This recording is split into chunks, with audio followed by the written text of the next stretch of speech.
विधानसभा निवडणुकीपूर्वी शरद पवारांच्या राष्ट्रवादीने सुरू केलेल्या शिवस्वराज्य यात्रेत पहिल्याच दिवशी एक मोठी दुर्घटना घडता टळली आहे।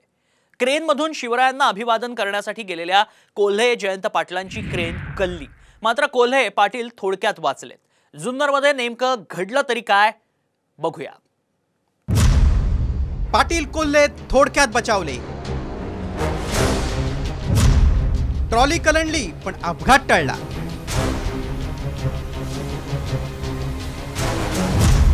शिवस्वराज्य यात्रेदरम्यान दुर्घटना टळली। विधानसभा निवडणुकीपूर्वी शरद पवारांच्या राष्ट्रवादीनं शिवस्वराज्य यात्रेची सुरुवात केली।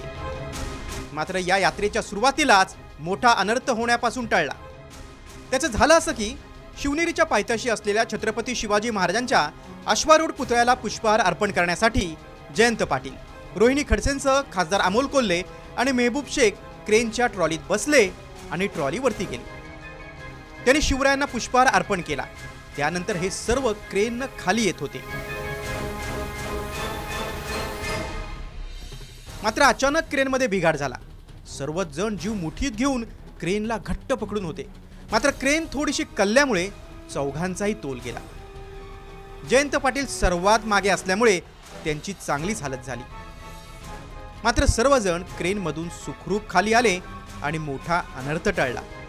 मात्र या अपघातात खासदार अमोल कोल्हेंच्या हाताला दुखापत झाली। त्यांच्यावर उपचार करण्यात आले। सध्या विधानसभा निवडणुकीचे वारे वाहत आहेत, त्यामुळे सर्वच पक्षाचे नेते सभा, सोहळे आणि रॅली काढतायत। काही ठिकाणी महापुरुषांच्या उंच पुतळ्यांना अभिवादनही करतायत। मात्र यावेळी सर्वांनी खबरदारी घेणं गरजेचं आहे। ब्युरो रिपोर्ट, साम टीव्ही न्यूज।